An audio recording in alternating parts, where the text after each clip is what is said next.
gateway drugs, most especially smoking. So, do you have any questions about our smoking topic that's smoking? So, alright. So, before we start our activity, let's check your attendance first. So, in this column, who's absent? Okay. This column, and this column, and the last column. Okay, Rico will be noted. So, are you ready for our activity? Mr. Catalan, where are you going? Okay. Are you ready for our activity? Yes, ma'am. So, let's have our activity. Our activity is entitled Scrambled Words.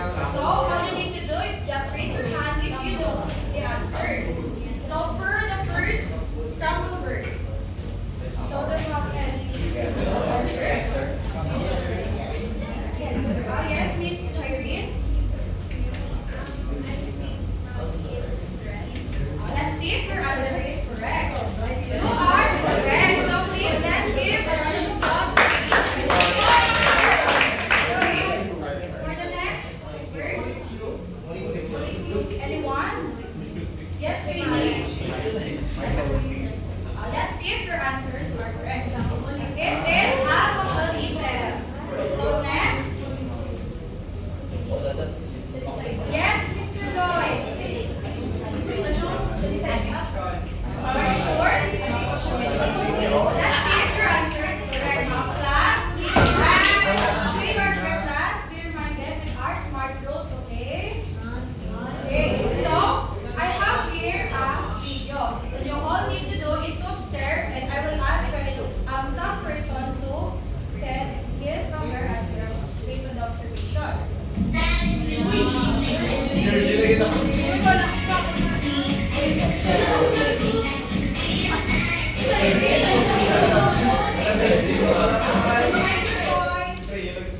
Okay, do you want to play it again?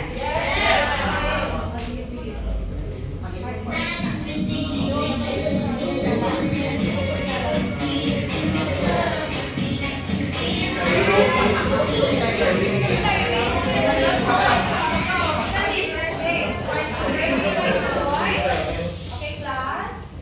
Okay, what did you observe on the video? Yes, Miss Shireen.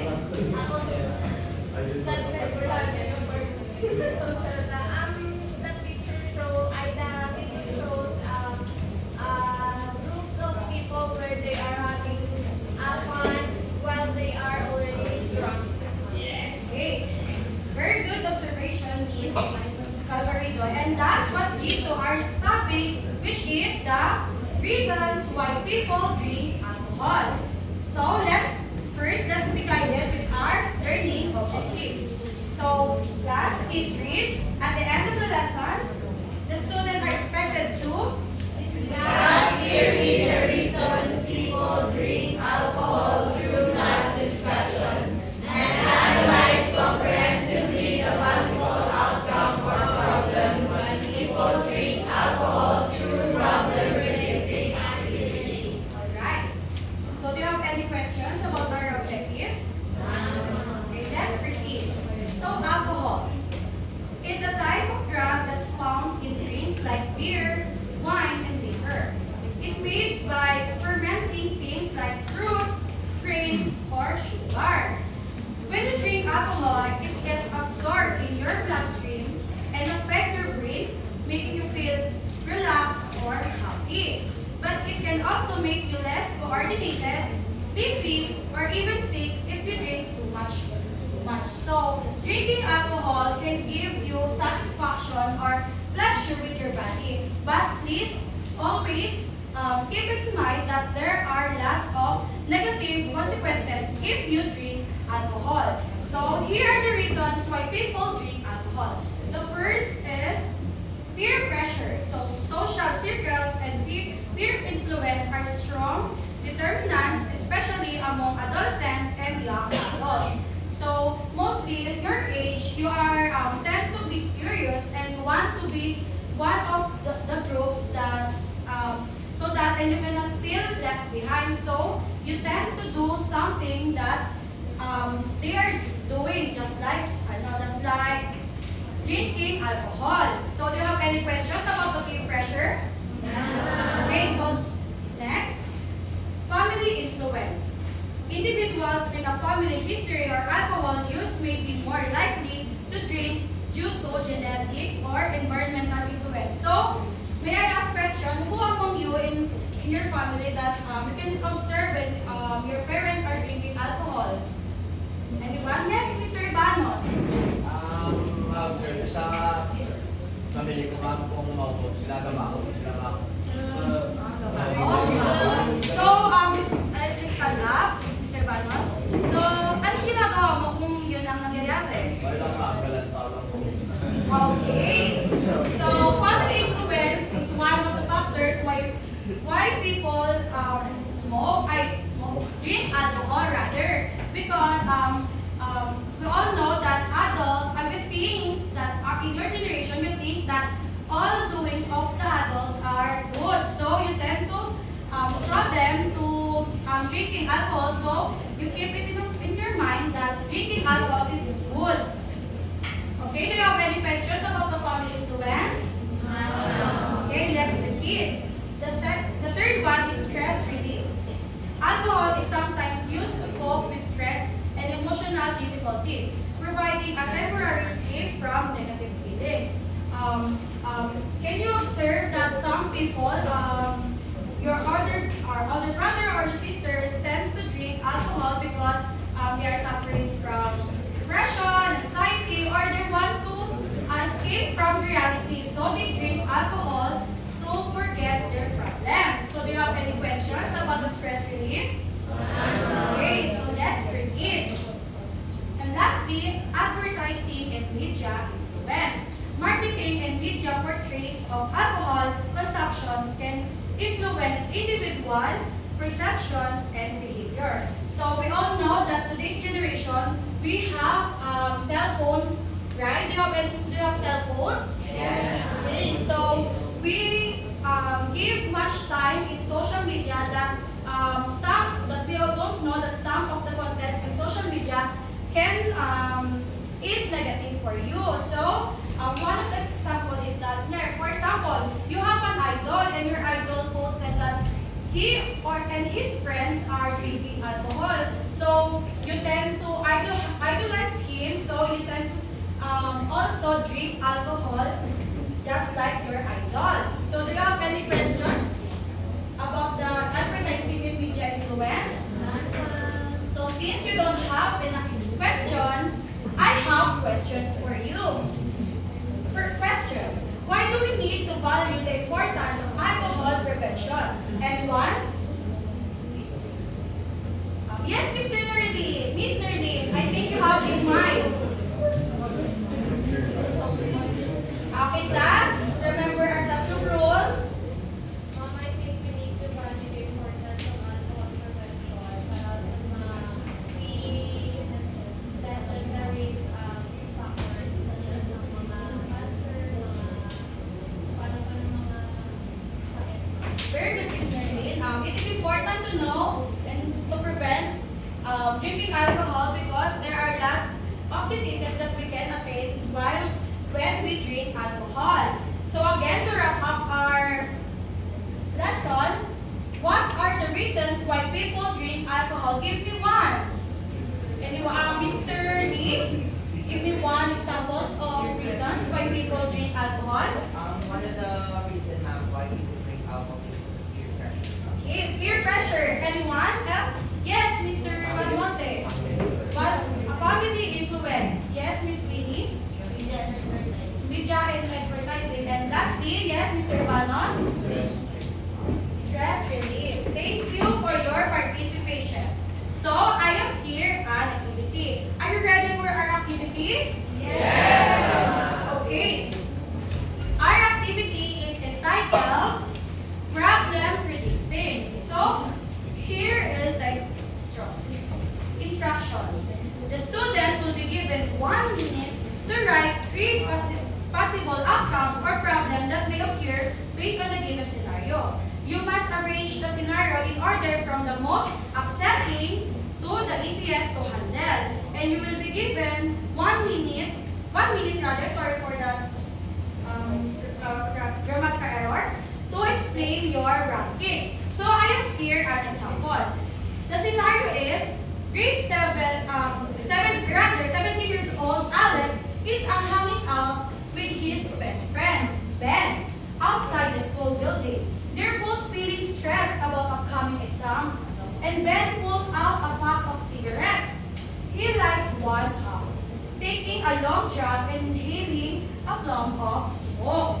So the possible outcomes of this is the first one. So I already ranked this to the easy upsetting to handle to the easiest to handle. So the first one is Alex caught up in the moment and wanting to impress Ben. So he takes a cigarette and lights it. The second possible outcome is Alex takes a puff of the cigarette, but the face is all full. So he immediately regrets it and coughs violently. And lastly, despite the pressure, he firmly refused the cigarette. So do you have any questions about our activity? Alright, so I am here as scenario cards. I will group you into 4 groups. This column will be the group 1, this column will be the group 2, group 3, and group 4. So here is your scenario cards.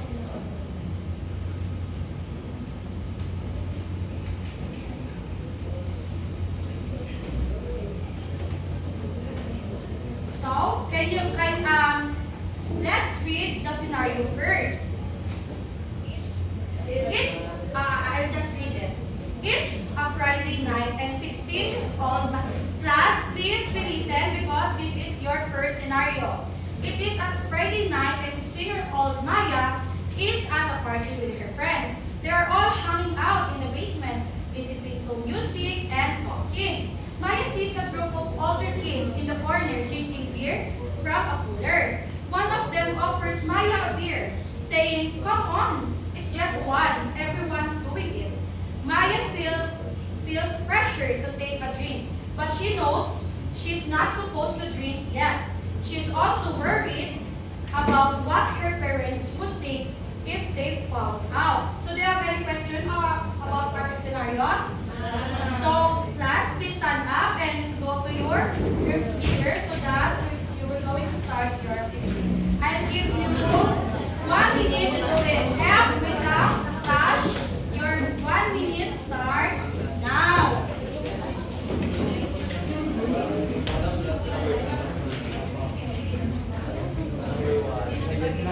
Please participate.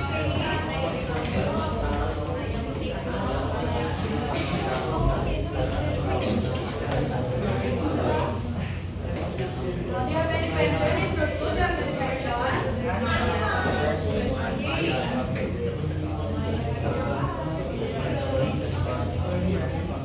You have 20 seconds left. Group 1, do you have any questions? Are you okay? Minimize your voice, class. Please remember our smart rules. Maya, ano na feel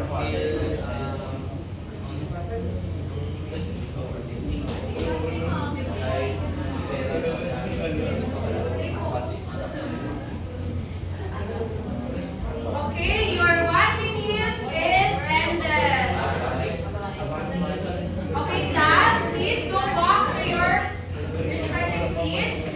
5, 4, 3, Servanos, 2, and 1. So, I will be choosing groups to present their answers. So for group 1, can you present or forward your leader? Yes, Miss Osike. Please come in front, please.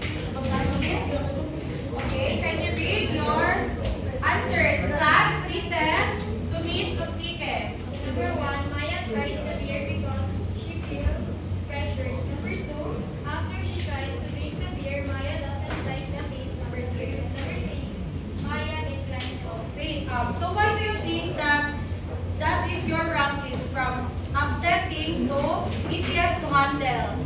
Yes, anyone? Can you help Miss Osike?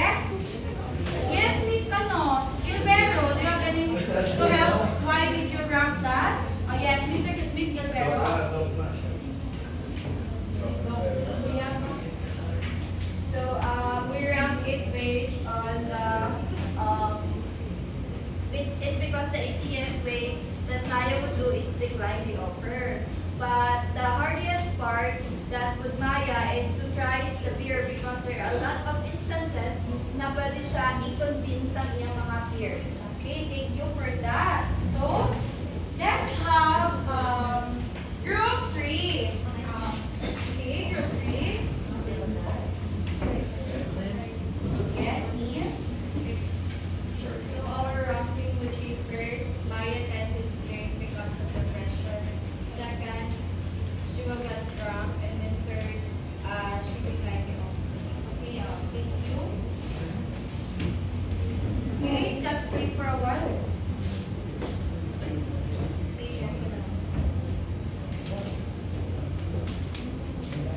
Okay, since we were running out of time, let's this activity will be posted on your classroom GC so that we will be finished our activity for today.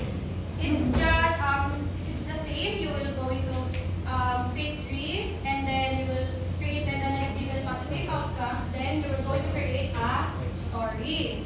So since we're running out of time, I have here question. What are your realizations in our lesson this morning? Anyone? Yes, Miss Shireen.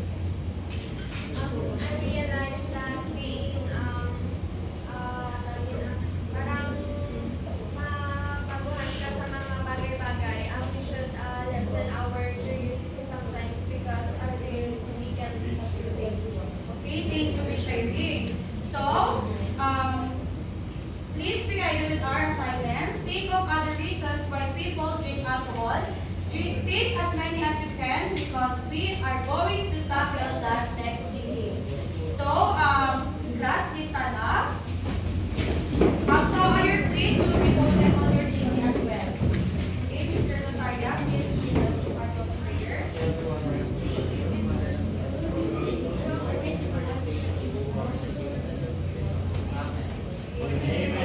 Thank you, class.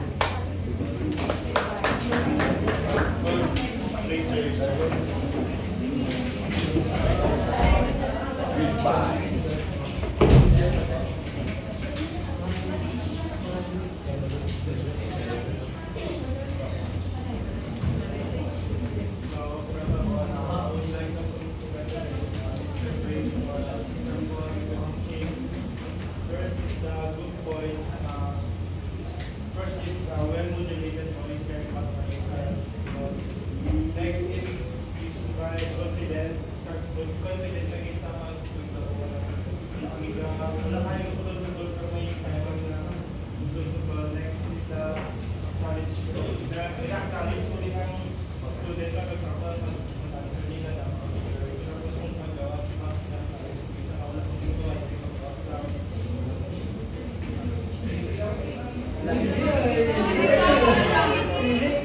Next is the structural management. Stay time to time remind mga students mo. Pero some of the students, may people lang naman some students say, lesson tinambal lang ng laptop. Hindi natin ay kung na laptop, syempre magpapalagay. Kung cellphone, hindi natin iwasan na mag-cellphone ng students. Sa needs improvement, sometimes ang mga reason na normal. So, ang text mo sa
this is one of the methods which require time, longer time. Given that the last step will require students to write the story based on the sharing of the order, the sequencing of the different predictions or outcomes given the scenario. I